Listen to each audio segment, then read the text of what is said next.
In the heart of the night, where the shadows play, Stephen Michael Bickey lighting up the way.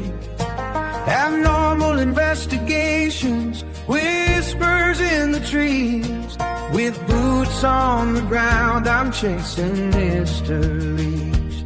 Shining lights into the dark, unveiling what's unseen. Through the haunting silence, I walk where others dream. I'm on the ancient woods, where legends come alive. I'll uncover the truth, feel the shadows thrive. Footsteps on the trail, echoes in the night, searching for the secrets hidden from the light. Cryptids roam the wild under the moon's embrace. With every rustle in the leaves, I feel their haunting grace. Shining lights into the dark, unveiling what's unseen. Through the haunting silence, I walk where others dream. Among the ancient woods, where legends come alive, I'll uncover the truth, feel the shadows thrive.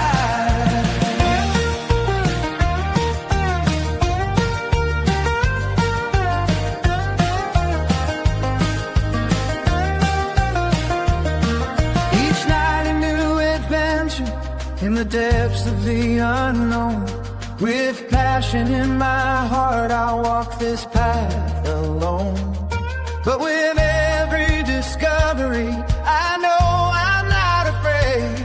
For in the woods of wonder, true wonders are made. Shining lights into the dark, unveiling what's unseen. Through the haunting silence, I'll walk where others dream. Among the ancient woods, where legends come alive, I'll uncover the truth, feel the shadows thrive. So here's to the night, where the strange comes to be, with boots firmly planted on where I'm meant to be.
In the heart of the night, where the shadows play, Stephen Michael Bickey lighting up the way.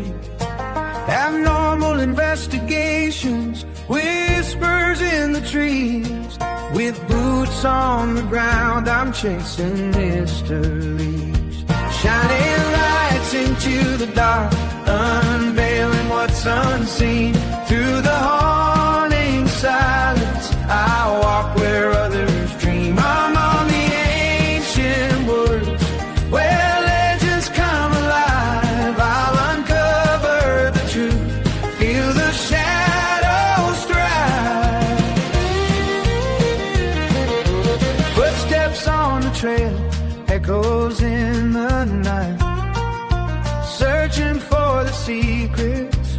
hidden from the light.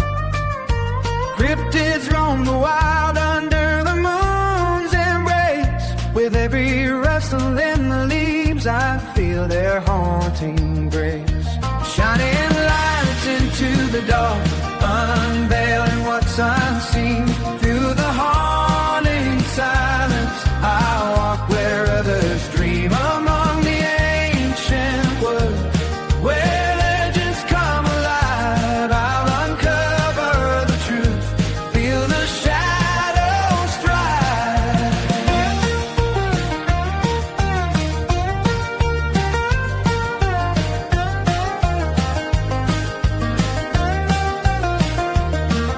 Each night a new adventure in the depths of the unknown. With passion in my heart, I'll walk this path alone. But with every discovery, I know I'm not afraid. For in the woods of wonder, true wonders are made. Shining lights into the dark, unnailing what's unseen. Through the haunting silence, I'll walk where others dream. Among the ancient woods, where legends come alive, I'll uncover the truth, feel the shadows thrive. So here's to the night where the strange comes to be. With boots firmly planted on where I'm meant to be.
Hello, everyone. Welcome to Abnormal Investigations. I hope everybody's doing all right tonight.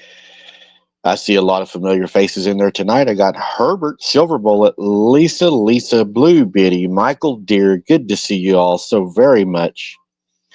Michelle McGuire is in the chat tonight. Good to see you, Michelle.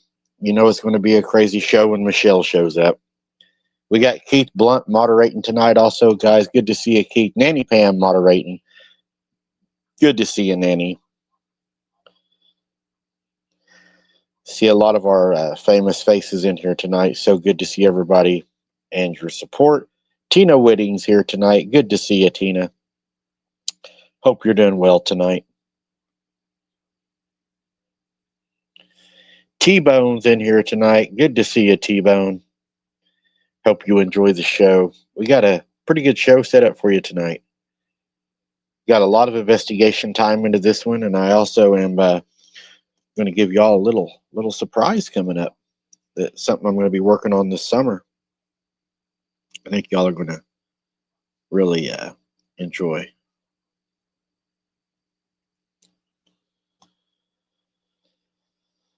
That's right, Nanny. Everybody is such a big part of a channel, I don't think people even understand how important it is to have every part of your channel working together, functioning together. It makes everything run so much more smoothly. Um, Trust me, there's times that some of this can drive you absolutely crazy. It almost has me, or it probably has. That might be why I am crazy. But I'm telling you, some of this can do it. T-Bone, good to see you, man. Uh, so tonight on this investigation, you're going to get an old-time investigation. You're going to get it the way pretty much that I used to do it, guys. I'm going to be solo tonight, presenting this case to you, the information that I have received tonight. Amanda's out with a migraine headache, and I'm guessing Kristen must have caught one from her also, because I haven't heard from her either. So I'm going to be solo tonight. So, guys, what we're going to be doing is we're going to be talking about another sad one tonight. But before we get into that, what I want to do is I want to talk to y'all about something. I'm working on a members live only coming up for all of you members out there. So you members are going to get your own live coming up. I'm also working on, not sure exactly when I'm going to do this, but another overnight camp that we're going to do in a hot spot. So I'm thinking about going out camping in a hot spot. Tanya, good to see you. Lisa C, good to see you. And doing another camping thing coming out. Good to see you, Sharon. I'm working on some interviews I worked on today, guys, of having guests on the show. We got some guests that's going to be coming on the show. If you're interested in the outdoor channel I have an outdoor channel called Wide Open Adventures. I am working on getting somebody to help out and sharing links in the chat. There's going to be some changes, some new faces coming. If you are interested in being a moderator for my channel, let me know in the chat tonight. Say, hey, I'm interested in being a moderator, and we will get that worked out and figured out. I am looking for more moderators as the channel is now growing. Our moderators are going to need help because sometimes not all of our moderators can make it into chat. On my outdoor channel, guys, we got some severe weather going to be coming up. I'm going to be documenting that, following that, doing lives on it, live short. So if you're interested in that, the outdoor channel is Wide Open Adventures. Come over and join us. One of the new things I'm going to be doing, guys, that I think y'all are going to really enjoy on this channel is I'm going to be taking another look at one of the investigations that made Abnormal Investigations really what it is.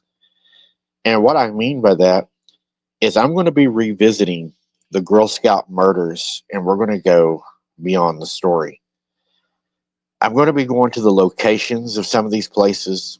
I have new information. I have new evidence that are going to be presented in the Girl Scout murder series.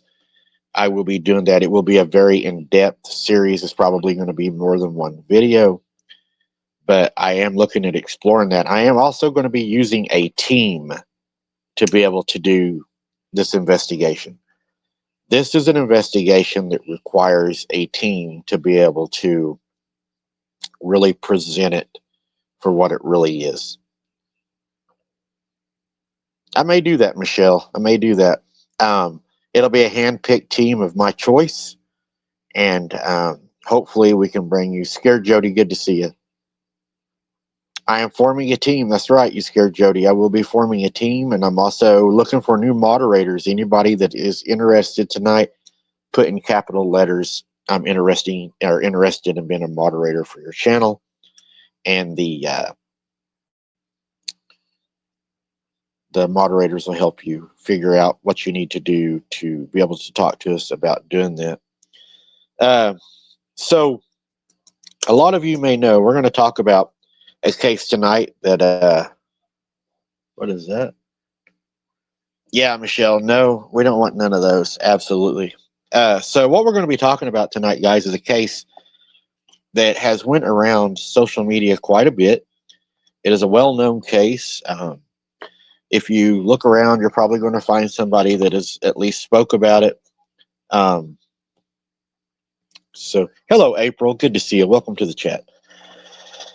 It's another sad one, but I think it's very important that we cover this one. And if I'm looking down, guys, I'm back to my notebooks and my pads and everything, so I will be taking notes. And I may have the shifty eyes tonight, but it's not about watching me. Hopefully, I'm able to present you with some evidence and at least some things to make you question or think about what we're going to talk about tonight. Um, Again, as people are coming in, moderators, please remind everybody that we are looking for more moderators. And anybody that would like to moderate for this channel, put in big letters, I would love to moderate, something like that. It doesn't have to be exactly like that. You know what I mean. So, one of the things, well, let's go ahead and let's jump into the basics of the case. What we're going to be talking about is we're going to be talking about Amber Miller. The incident with Amber Miller happened July 12th, 2021. She was a very young lady for this to happen to. She was only 29 years old. The location at this happened at was Newport, Tennessee. The time of the attack was early morning. Okay, Lisa C., send me an email, please. Just send me an email. The time of the attack was early morning. And whenever you look at these early morning attacks, I believe we're establishing a pattern. And I'm going to be taking notes as we do this today because somehow, some way, I want to try to figure out how to get a lot of this stuff, notation. But what we have is an early morning attack. And on the early morning attack, we have a low light. So, again, like we know many predators do, this happened in the low light morning hours. Just like Brenda Hamilton when she went on her walk. The little needless child that I covered, it was late in the evening. So it was low light opportunity for a predator. Now, I'm a deer hunter, and a lot of you, I'm sure, are hunters and outdoorsmen and things like that. So what it is predators love that low light surprise. They're going to use every advantage that they have to be able to stalk you and to be able to use their senses to more or less have the advantage. We've always said on this channel, back when Sarah was on, Kaylee was on, that we believed that they were opportunists. They are very opportunistic feeders, attackers, and that is what they seek to do, evidently. So, as far as a disability with Amber Miller, I was unable to find any kind of mental disabilities. I believe that there is a connection between a mental disability on these attacks. I believe that does, and I agree with David Pilatus that mental disabilities do play a factor in what these creatures look for. And I believe that it's just another thing that makes you an easier prey for these creatures, if you will. Now, victims. Amber and Tony Aarons were actually attacked in this same area. And whenever you have, of course, as an investigator, I'll go ahead and answer the question I was asked when I was sending an email asking if I was an investigator, how long I was an investigator. Actually, what I'm working on, guys, I'm working on getting a new place set up down at my place. I'm going to have a better background than what I have right now. I will put all of my certificates behind me. I have certificates of completion. I have certificates of professionalism. I have a captain's accommodation. I have where I was a captain and an investigator. I have an investigator license, and I also have a investigator license where I took extra courses.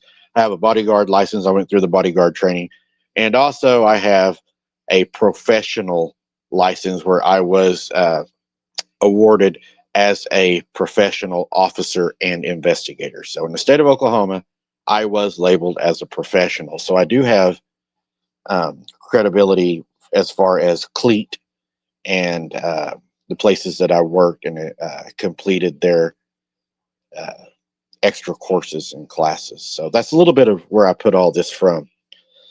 That's what I use in a lot of these investigations. So in this case, whenever you have two individuals that have lost their life, you have what we like to call a pattern, okay? And the reason that we call this a pattern is because we have two people that lost their life in the same vicinity.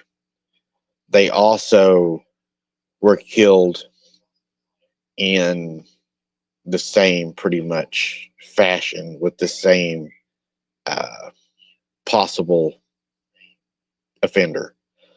And the reason that I say possible offender is because on this case right here, even till now, to the current time right now, there has not been any charges filed in this case. The case, to my understanding, is also still opened, which I believe they do that so that you're not able to file a FOIA on the case and you're not able to investigate or see things that they would rather that you know. That's Kaylee whistling for her dog. In case you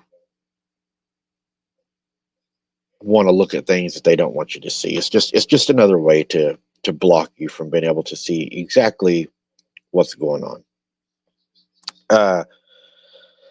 The encounter that we're looking at here, of course, the encounter, we had dogs that were blamed. Not really surprised about that. The offender in this also, they blamed it on domestic dogs. The moon phase in this, again, is lining up with the theory that I had on the moon phases, is a waxing crescent with only an 8% illumination. With an 8% illumination, you're not going to have very much light at all, which falls right in line with that.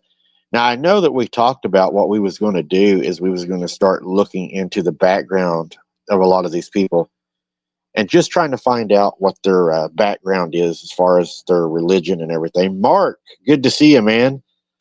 Guys, Mark's been with me. He's an OG. Good to see you, Mark. So happy to have you with us, man. He also has given me a lot of information and helped me with a lot of things. We've had, he's very knowledgeable man. Hey, South of the Sticks, good to see you. Glad you made it in here. So when you look at the outcome of this case,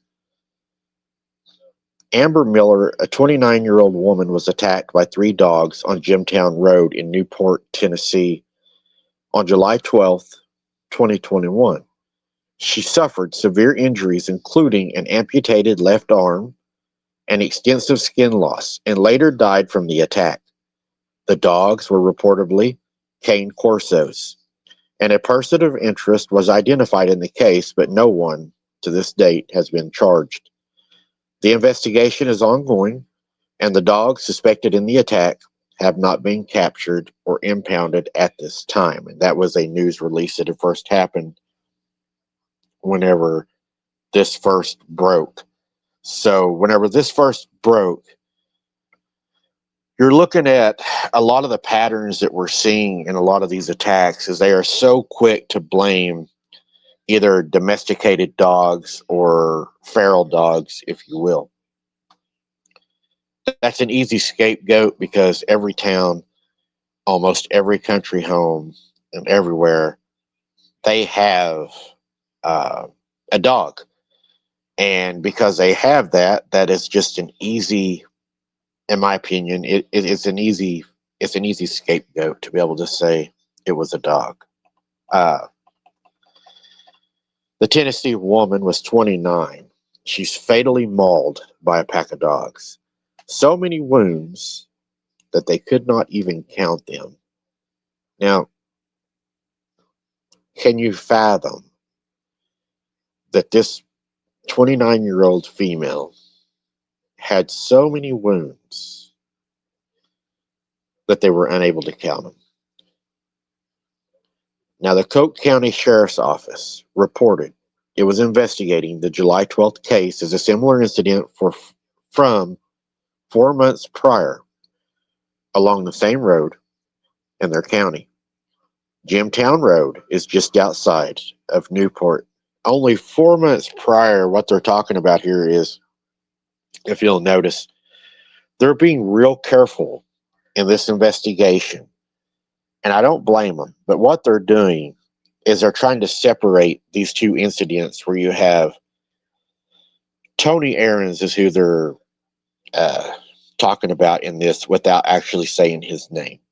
The reason they're not saying his name is they're not wanting to put a face to what's going on here.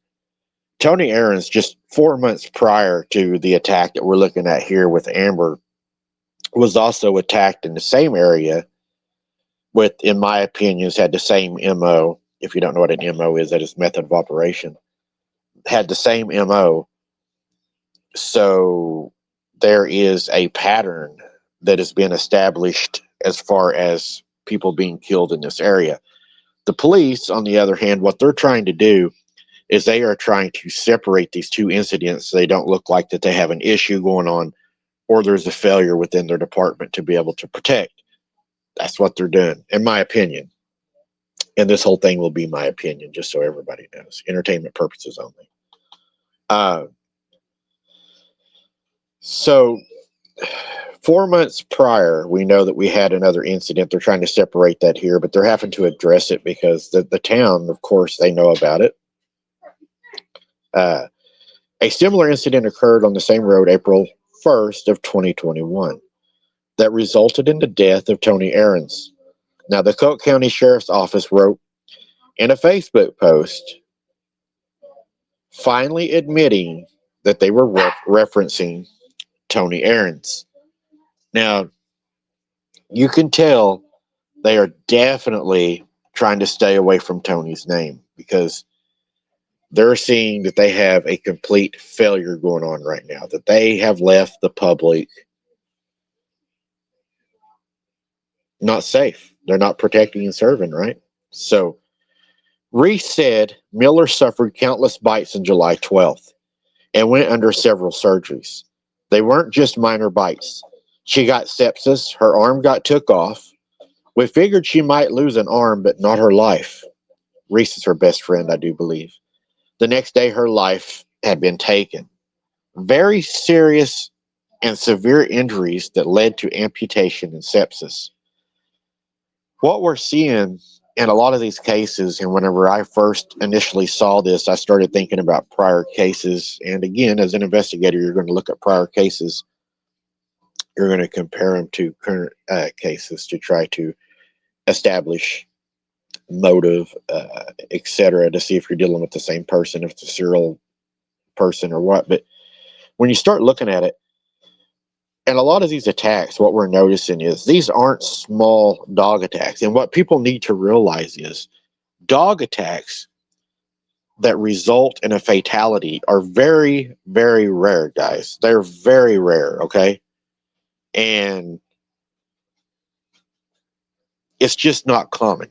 And for the amount of damage that we're seeing in these cases and in these attacks is not consistent nor typical with a dog attack. And that's what raises a lot of questions is we're not seeing something that is common in these dog attacks. In fact, it's not just the damages that we're looking at in these attacks. It goes beyond the damage to where the dog goes beyond what is normal behavior into abnormal behavior that doesn't even match the profiling of a canine attack on a human. So they're actually breaking the profiling of these animal attacks on a human. They are not following their method of operation, which goes outside of what a typical canine would do in an attack. And we do see this in a lot of these attacks. We see catastrophic severe injuries, which are not common with normal dog attacks. In my opinion, whatever attacked her, it meant to take her life undoubtedly. And you're going to find out here in a little bit because I have a theory as to why it even done that. Because I believe all of these creatures are doing the same thing. I believe that I am going to be able to, the more and more of these cases that we look at, I'm going to be able to establish a pattern. And I think that after we establish a pattern, I don't think we're going to have problems corroborating these stories, encounters, and attacks together and coming up with a plausible, at least, theory as to what's doing this, or at least try to document why they're doing this. Now, the guy that found her, he found her up against a tree in a yard where neighbors say that the attack happened. She was over there, he stated, just sitting in the yard in front of the tree. Her arm was torn all the way up with the bone exposed. Her arm was barely attached. Miller stated, I've never seen nothing like that before. I've seen a guy with his throat cut before, he stated, but I'd never seen a person like that. She would have also been in shock at that point, also, with that much trauma induced to her body. She would be in shock, no doubt. I mean, anybody would be in shock if that happened. The Tennessee Bureau of Investigation confirmed it was helping with the latest investigation. So they did bring in the Tennessee Bureau of Investigation to help out. So that just tells you that they have a lot of questions. At the minimum, that tells me that the investigators on the scene, they have a lot of questions as to what happened. That's why you start bringing in your state and federal agencies, just like the Girl Scouts did, because there's questions that they're not able to answer.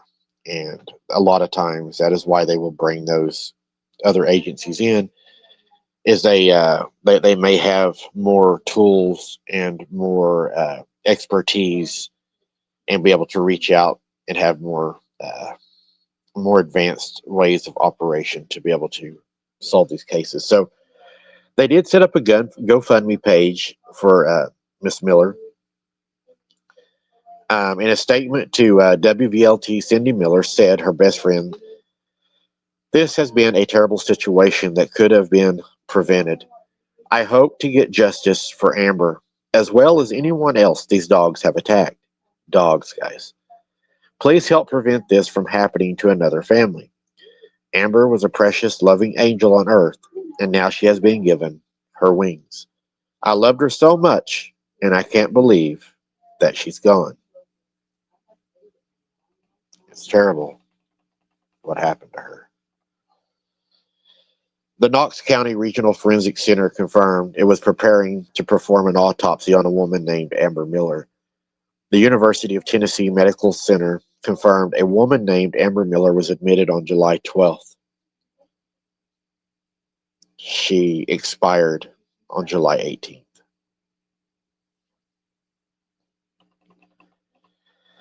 The autopsy report, according to the autopsy report, approximately, this is where, guys, you start establishing a pattern again. According to the autopsy report, approximately 42% of Amber Miller's skin was missing due to the extensive wounds she suffered during the dog attack. Her injuries were severe, with her left arm and upper extremity amputated, and numerous other wounds that medical staff couldn't even count. The attack was so brutal that witnesses described her calf on her right leg as being ripped off, and both arms barely attached to her body upon arrival at the hospital. The autopsy confirmed the cause of death was the dog attack. Despite the presence of drugs in her system, including amphetamine, methamphetamines, and fentanyl, the dogs involved were identified as cane corsos, and the attack occurred on Jimtown Road in Newport, Tennessee.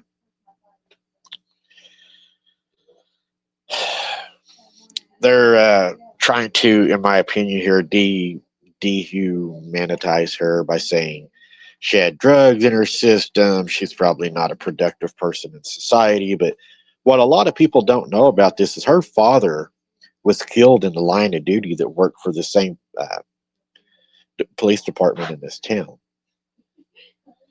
Now, the severity of Amber Miller's injuries, including the amputation of her left upper extremity, is extremely rare in dog attacks.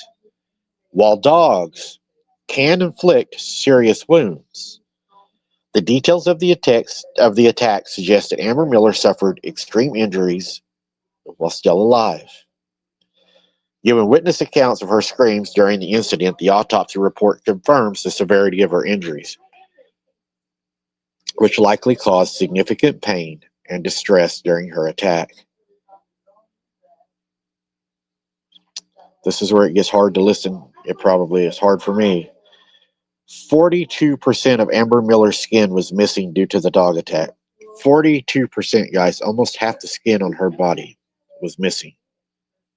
Now, we'll talk about that just as soon as I end this right here. This suggests that significant portions of her skin was indeed torn and pulled away from her body. She was skinned alive, likely consumed or destroyed during the attack, rather than simply being torn and still present on her body or on the ground. It was in the opinion that she was consumed while she was still alive. She endured so much pain. She was literally half of her body was stripped off of her, guys. She was skinned alive. This was eating her alive. Just like Brenda Hamilton, consumed alive. And we know that dogs do not like humans. They do not like our taste. It is proven. You can go Google it yourself. Dogs do not like to eat humans. This is abnormal behavior for a canine. A canine does not see humans as a food source, and I cannot push that so hard in these. That is so important when we look at these cases, that we look at the small things that they're trying to hide from us. And that's what gives us the key to know that these cases are not normal dog attacks. When we start seeing abnormal things in these reports, such as consumption of a human, that is not normal. That is actually very, very rare.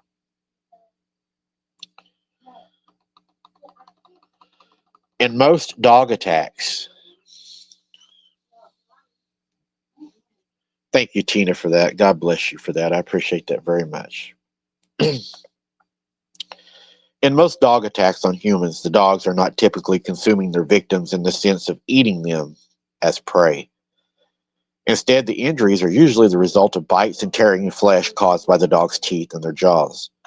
While it is possible for dogs to ingest some of the tissue during the attack, the primary goal of the attack is often not predation or consumption. So there again, it is stating these dogs are not attacking you to eat you. They're not attacking you as a predator looking at you as a prey for the opportunity to be able to consume you.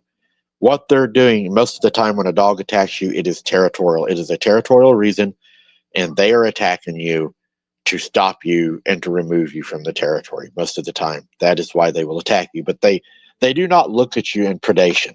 That is not something that a dog looks at a human like. It's just not what they do. It's not their MO. It's not their method of operation. In another social media post, the Coke County Sheriff's Office wrote that names and specific details are not being released to protect the investigations. Authorities also warned against spreading unconfirmed information on social media. So what you have here is pretty much, and this again is in my opinion, they're telling people to shut up, quit talking about it on social media, believe what we're telling you, but yet we're telling you that we're going to hold back information and we're not going to release it to you.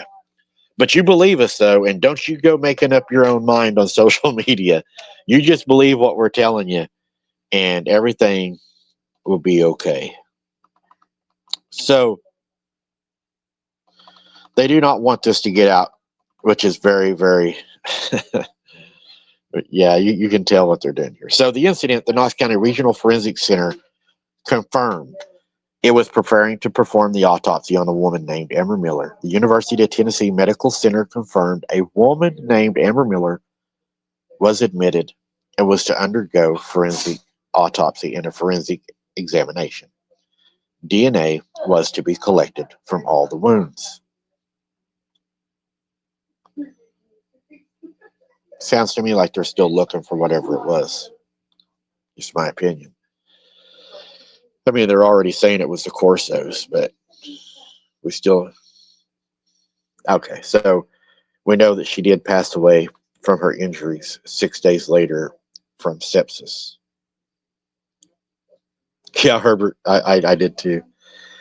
In another social media post, the Coke County Sheriff's Office wrote the names and the specific details are not being released to protect the investigations.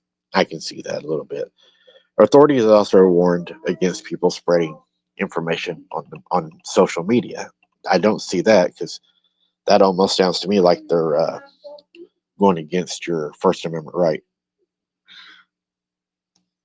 You're right. They would be very large with strong jaws. I agree, but it still does not change the method of operation of these animals. It's still just because the dog has strong jaws, it doesn't change their method of operation. They still don't like to eat human flesh. They still do not see humans as a predation. They still do not attack us as a food source or see us as a prey. So they're still, no matter how strong the dog was, my argument is he is still going against what is typical behavior for a canine, which makes this case specifically uh, in the least, it makes it mysterious. So the dogs were reportedly gathered around Miller, licking her wounds as she cried that she did not want to die. Miller's longtime Brittany Reese best friend explained that the bites Miller suffered weren't just minor bites. She got sepsis, and she passed away from the sepsis. Medical staff said they had never seen anyone in that type of shape. Both of her arms when she got there were barely attached, and her calf was completely removed. They worked on her 6 to 8 hours every day at the University of Tennessee Medical Center in Knoxville. And they said she had so many wounds that they could not even count them. Her great aunt, Regina Josvik, said, "That's terrible." Furious, Coke County residents, dozens more than actually knew either Aarons or Miller, and their families in person, lit up social media during the week after Miller was attacked, and even more intensely after her death, asking all of the obvious questions, sharing what they knew.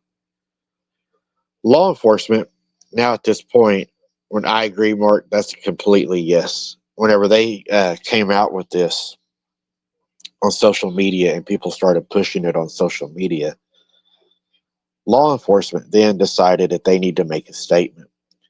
Instead of offering any useful information, including whether the widely suspected cane corsos were impounded or still at large, the Sheriff's Department on July 19, 2021 posted, "Considering the amount of false and misleading information of the animal attacks without specifying at all what might have been either false or misleading, that we ask that the public just listen to what law enforcement releases to the public." Thank you, Virginia. God bless you very much for that. So again, they're telling you to shut up and listen to what they're telling you, which is so irritating. They're really wanting to shut this down. They really do not want this to go out on social media, guys. They really don't. And whenever you start seeing where they're not being transparent with things, that's when you need to start asking questions. So these families need closure and respect. The Coke County Sheriff's Office said, disregarding that, the most vigorous demands for information were coming from Amber Miller's closest living adult relatives. The office failed to answer even the most elementary questions to Amber Miller's family. They refused to answer very elementary questions. That right there is a red flag. I say then tell them the truth and quit hiding the truth. The first case is not closed and was under an investigation still ongoing. Autopsy results are not complete and can only be released to the next of kin once the case is resolved and completed. There you go. As long as that case is open, guys, as long as it's open, you can't. And they don't have to give you the autopsy report, not even the family. And they say, then, once we close the case, we're going to release all the facts to the public. But then we need to look at the owner of the dog. Charles Owensby, also known as Charlie the Dog Man, was a person of interest in Amber Miller case. He was arrested at the scene for possession of marijuana and had an aggressive dog taken into custody. Owensby had a history of issues with dogs, including previous incidents where his dogs were aggressively toward people. The investigation collected DNA from 2 other dogs at the location that belonged to other people. And Owensby's vehicle was seized for forensic processing. Owensby was released on a $1,000 bond. 1 dog was buried in the yard, was also exhumed for DNA processing. The information on the search of the vehicle was not released to the public. It's still being held. The vehicle was returned to him, so we don't know what the findings were on the vehicle.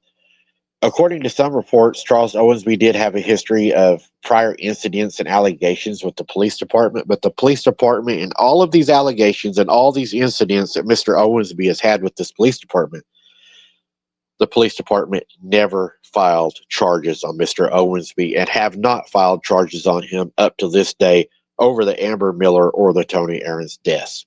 There has not been no charges filed as to date. A person could argue the reason they haven't done that is to keep people from being able to get the FOIA information. That way they can keep hidden what they want to keep hidden. That would be one of the things, because what we're starting to get into here is some of the things that I believe that the sheriff's department, police department, and other authority figures would not probably want released. The Amber Miller dog attack case is still somewhat unclear in terms of the final outcome, but authorities did identify a person of interest and executed a warrant, Charles Everett Owensby, who's named as the suspect of the owner of the dogs, which were Cane Corsos. Also has a history of assault arrests, several arrests for assault. Although 1 aggressive dog also that he had was seized during the search. It's unclear if the dogs were definitely linked to the attack. And also, Owensby has never been charged 1 time in any of these cases. Not even the death of Tony Aarons, who was killed by dogs in the same area. The dogs involved in this case were seized and taken to a kennel for further investigation. Tests run on the dogs included DNA genotyping, dental impressions, and analysis of saliva and blood samples. So, in other words, these dogs were euthanized and a necropsy was performed. Specifically, the dogs' dental casts were compared to the victim's injuries and clothing, and the DNA analysis did link 1 dog and dog number 2 to the attack. Dog 1 had blood matching the victim's found in and around its mouth. Dog number 2, DNA was found in the victim's trousers, and a piece of the victim's shirt was recovered from the stomach of the dog. But then they go down here and they make an insert and they say, upon analysis and upon the necropsy of the dogs, there was not a substantial amount of DNA found in neither of the dogs' stomach, which would lead us to believe that the dogs did not consume any of Miss Miller's flesh. 42% of her flesh is gone somewhere that is not accounted for. And it's not in the stomachs of these dogs. You're not talking about a little bit of flesh here, folks. You're talking about almost half the flesh of your body is missing. A whole calf muscle is missing. If it ain't in these dogs' stomachs, and they're saying right here that in their opinion, these dogs did not consume Miss Miller. They were not there to eat her. That goes back to typical dog behavior, like we just talked about, method of operation. These dogs stayed within typical canine behavior. They were not consuming her. They licked her like any dog does when you see blood, like we argued about in the investigation we done, the other night. Dogs are going to lick a wound. In my opinion, that's what these dogs done. Because even whenever they say they showed up, the gentleman that helped save her life, whenever he showed up at the scene and rescued her and drove her there, he said the dogs were not aggressive. He got out of the vehicle and he took the dog, or took Miss Miller to the hospital, or called 911. I think he took her. And he said he reported that the dogs were not aggressive. If these dogs were aggressive, guys, and they were hunting people down to eat you and to unalive you, and they were looking at you as a predation, and as they were looking at you as prey, then he would have been the next victim, because not only would they have attacked him because that was their method of operation, that was what they was doing.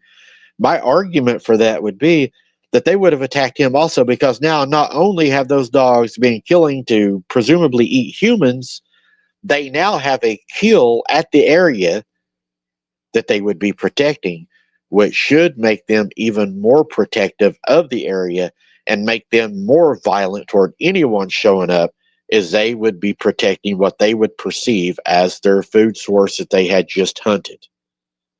But these dogs did not present aggressive behavior at any time whenever he loaded her to get her help. So in my opinion, I would state and say that the dogs were not there to attack her. We can't know that 100%. We weren't there. We don't know. But just based on their method of operation, and based on their temperament, and based on their non-aggressive posturing, having a food source that they normally would be protecting, I just have a hard time with that. But we will have to at least accept a little bit of it, because it is in the report. It is, I believe, tangible. But in a lot of these cases, guys, we don't have to believe everything we read in these reports, because people that write these reports are people, and people are subject to coercion and bribery. Not saying that happened. I'm just saying that any human is subject to that. And, April brings up a good point. You could even go down that rabbit hole, April, and you could say that maybe Mr. Owensby was having the dogs do that, and maybe Mr. Owensby was a serial killer, and maybe that's why he had all these assaults and everything on him, and maybe he had connections, and that's why he was never charged, because the rumor also was that he had trained dogs for that police department. I mean, it is speculation, but I don't believe that it's a 0% chance of that actually being the fact. That I believe that's very possible. So the Clark County Sheriff's Office hasn't released all the details of the investigation into Amber Miller's death, including the DNA evidence, because they believe it could jeopardize the case. I can agree with that. The case is still ongoing, and the Sheriff's Office is withholding information until they feel it is feasible to release it without compromising the investigation. The DNA evidence likely played a role in identifying the dogs involved, but specifics have not been released publicly. Now, this is going to be my opinion based on what I've seen working. Generally, and Herbert, you would know more about this, Herbert. You're the judge. You're the one that would pursue the charges. The district attorney would file them, and let's just get Herbert's opinion. Herbert, if in fact, when they done the DNA and searched his vehicle, if that DNA would have led them back to him, generally, if DNA evidence is strongly, or it links the dogs to the crime scene of the owner as identified, it's likely that charges would have been filed and pursued. Would you agree with that, Herbert?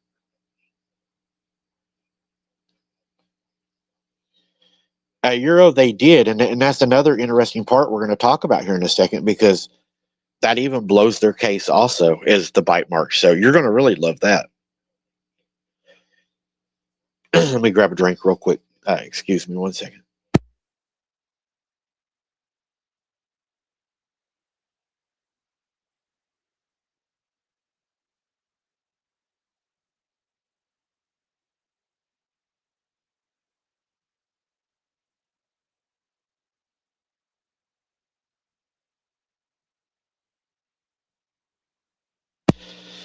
T-bone, presumably the missing skin is in the stomach of what actually killed her.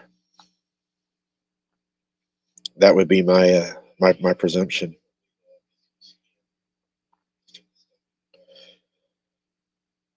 We'll see what Herbert says in just a second, guys. Hope I don't miss it. So, the DNA evidence role in the case isn't entirely clear. And without conclusive evidence linking the dogs to the crime scene, it's possible that the charges weren't filed. So we have to be devil's advocate and look at it from that point of view and say, since no charges were filed, that would make me speculate or presume that they did not find any DNA evidence on Amber Miller's body in the vehicle that linked the dogs to Mr. Owensby. Maybe that's why there was no charges filed. The investigation's outcome would depend on the strength and clarity of the evidence collected. So if it's not there, that could be the reason that there was no charges filed in the case, because they wasn't able to establish a case that they felt that they was going to win in a court of law beyond a reasonable doubt. The tangible evidence was not there in order to either be able to charge him, or Mr. Owensby has connections to where he wasn't charged, because in his previous run-ins with the law, we know that Mr. Owensby was allegedly said to have had numerous assault charge or allegations against him that were never charged. So I think we have to look at it from two different ways. You have to follow the evidence, but I think there's a lot of extenuating circumstances in this case. I believe that if they charged him, that they know all of the evidence would come out. And I think that the DNA from the breed of canine, they cannot determine. That's my opinion. I think that's the reason that they have not charged him. I believe they know that if they charge Mr. Owensby with this crime, that they're going to have to present the evidence that links it to him in a trial, which then would be subsequently released to the public, and they would have access to it. People would be filing FOIAs, and then this is speculation again because they haven't released it, but what if they do have blood on a blood card that they went in and that they conducted DNA tests on, and it came back inconclusive canine? Well, that goes right back to what Scott Carpenter's already proved. It goes right back to these other cases that we've looked at where they'll say that it's a canine, but they're not going to say what breed it is, right? So they're not able to, in my opinion, go beyond a reasonable doubt and be able to charge him, because you don't know what canine done this. And if you're going to charge, you got to be able to prove it was his dog. And then I think another argument that the defense would have against that is the defense is going to say, okay, well, you're saying that these two dogs done this. These attacks were horrendous. They were not typical dog behavior. They'll go down the whole fight of dogs do not look at humans as predation. Dogs do not look at humans as prey or as a source of food. They look at them as merely trespassing on their territory. So I would even say that, part of the fight's going to be is the defense would say, where's her flesh? Where's half her body at? I mean, you're saying this guy's dog done it, but then you have the examiner at the autopsy examiner even states in a notation that he placed inside of there saying, I do not believe that these dogs consumed her, because 42% of flesh would be very evident if you found that in the stomach of a dog. It would almost lead you to believe that the true thing that took Miss Amber Miller's life is not anywhere in this paperwork, and it's not a Corso cane, and it's not even a dog. You could presume that based on the information and based on the evidence we have at hand, because none of it fits. And the fact that there have been no charges filed, I believe, even confirms more of that theory that there's something going on. So even if you take a look at some of the timestamps in this incident of the press release, right? So if you go back on April 1st, 2021, the Cook County Sheriff's Office received a 911 call concerning a male individual lying unresponsive on Jimtown Road who had possibly been hit by a car. That was the first call in. You notice on the 911 call right here, and we're going to go further into this. This will be the next one that I do because I am going to do Tony Aarons, but just want to point out something that I noticed just immediately off of this 911 call that they say possibly hit by a car. If somebody sees a body laying in the road and they say, I think somebody got hit by a car, very good, April. Very good, April. Very good idea. April, would you like to be a possible moderator? Is that something you'd be interested in? You have a lot of great ideas. So even when I read that and I see that a possible 911 call came in and they said they believed a man got hit by a car, if these dogs are in fact the offenders in this case, then why are the dogs not there at the body still ripping it apart? It's like whatever's doing this is killing and leaving the bodies, kind of like the 411, huh? But we'll get more into that later. Of an individual lying unresponsive on Jimtown Road, possibly struck by a car. Upon the arrival, Tony Aarons was found unresponsive with several injuries, which investigators were not able to determine the cause of the injuries. You notice he's still alive. He was unresponsive, but he's still alive. There was no information and no apparent evidence of dogs being involved at this time. That's pretty interesting, huh? With some sort of animal, guys, some sort of animal in the Aarons case, but rely on forensics and other special investigators to determine what caused the injuries. What caused the injuries, and you can't say that enough, is what caused the injuries. Pretty interesting, huh? Police officers and detectives would notice similarities, right, guys, in the injuries. I mean, they do see this a lot. So if you got police officers, and this is relatively a small town, you have your second horrendous catastrophic attack in the same area, wouldn't you think they would have a pretty good idea when they looked at it that they would say, hey, this looks like the same thing that got Amber, right? They said these were so different that they didn't even put it together. They didn't. There were some of the officers, guys, even confused the injuries on Tony Aarons as stab wounds and not even bite wounds. They said they looked more like stab wounds. So what's going on there? The investigation began with very little evidence and no witnesses. The 911 caller was identified as Charles Owensby, which was the resident on Jimtown Road. Remember, he was the suspect up above that had all the stuff going on. Neighbors and other persons who lived near the scene were interviewed.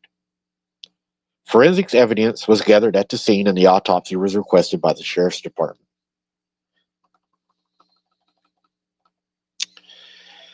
Then we moved down to July 12, 2021. The Newport Medical Center contacted the Coke County Sheriff's Office concerning the injured female that arrived at the hospital with significant injuries. We're back to Amber Miller now.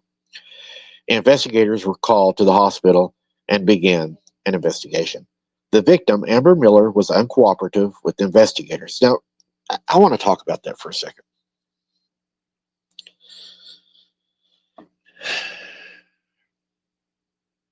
So, when they say she's uncooperative, it makes me wonder, when she came in, was she uncooperative because she was in shock, the amount of damages? But then when I go back and I look at the case, I can't help but remember that she was telling everybody that she did not want to die. So she had to be somewhat coherent, and she had to know at least the injuries that she had endured were life-threatening. So she is making sense. And what I'm wondering is, did she give them a statement that they did not want to hear? Did she tell them what it was and they're not going to let us know? And I'm going to ask you all right now, and I'll get opinions from you guys. Do you think that she didn't talk because she was unable to due to the shock factor, even though we know she was talking, saying she didn't want to die? Or do you think that she told them that something that done this, and they're not going to put it out there because what she told them done this wasn't a dog? What do you all think?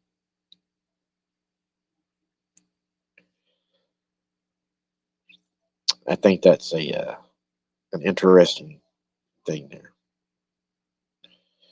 You got to remember, Randy, though, she was in shock, but she was also talking coherently, saying that she did not want to die. She was having a conversation. What do you guys think in chat? Y'all kick it around in chat and see what y'all come up with. The investigators once again had little evidence to act upon, but eventually was able to determine Miller sustained injuries on or near the property of Charles Owensby. Unfortunately, Miller passed away from the autopsy and was requested to determine the cause of death. So they're going to send her for an autopsy.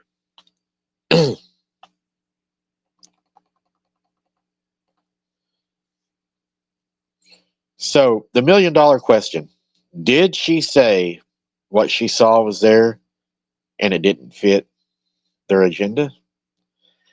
Now, there will be more information released in this case, or there won't be any more information released in this case until the case, the department said, is either criminally indicted or he's acquitted from the charges, which they can leave it open for pretty much as long as they want to. They can say they're still investigating it.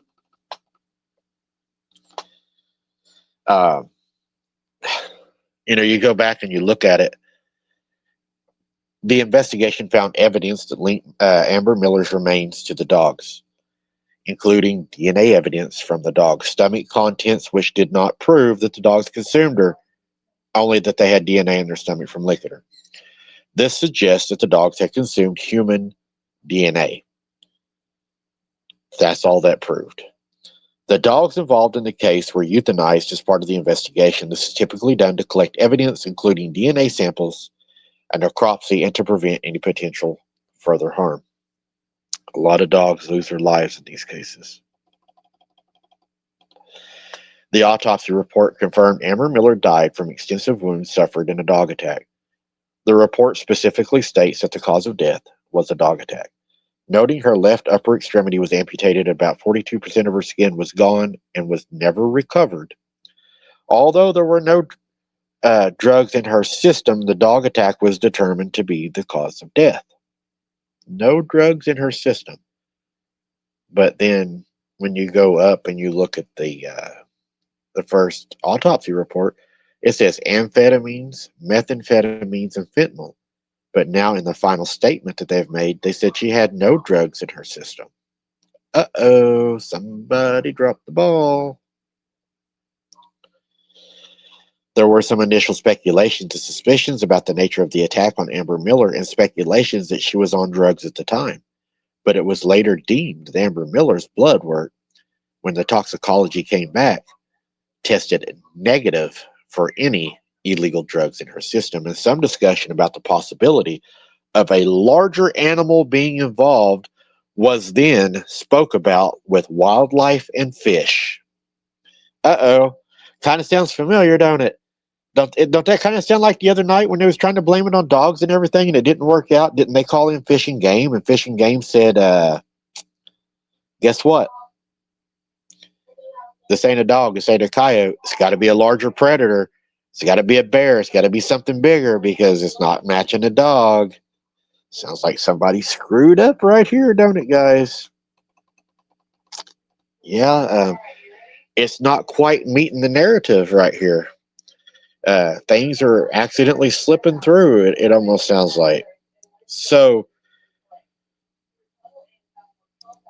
Herbert, actually, the bite wounds in the autopsy report stated that the bite analysis on those, that's what I was just getting ready to read, were atypical to the dogs that they had quarantined. That the bites on her did not match the dogs, that they were atypical bites and did not match the dogs that they had took the impressions from.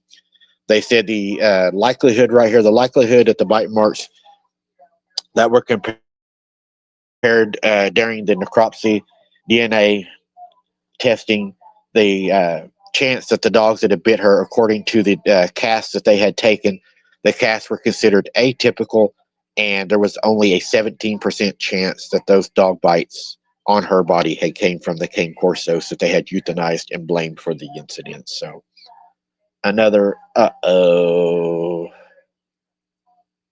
yeah.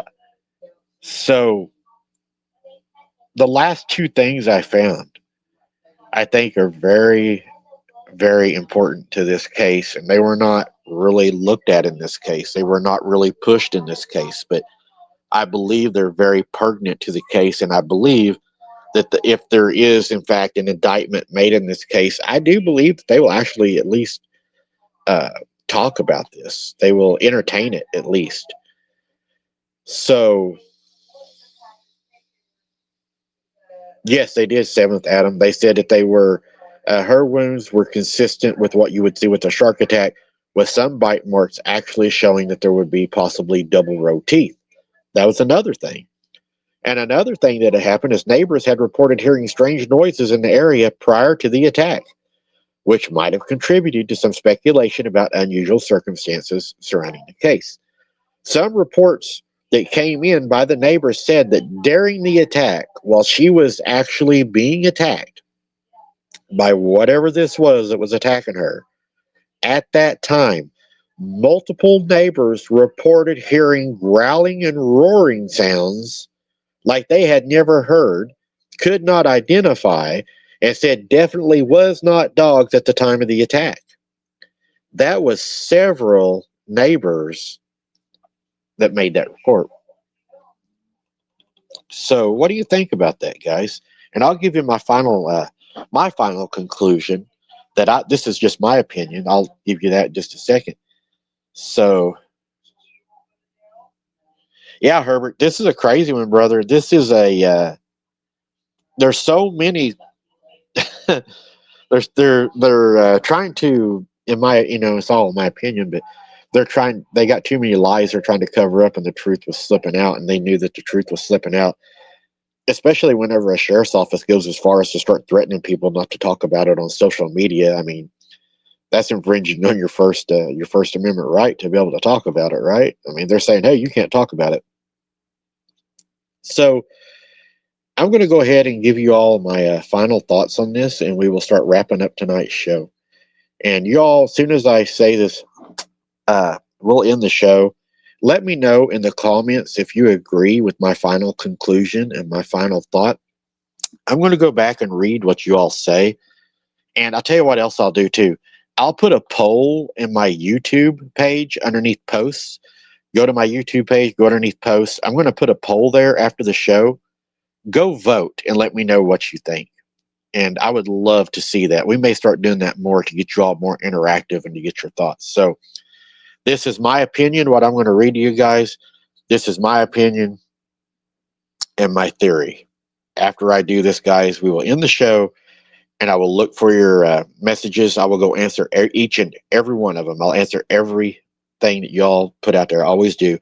And I will put the poll in the YouTube channel. I look forward to seeing your votes there. So here's my conclusion, my final thoughts based upon the evidence.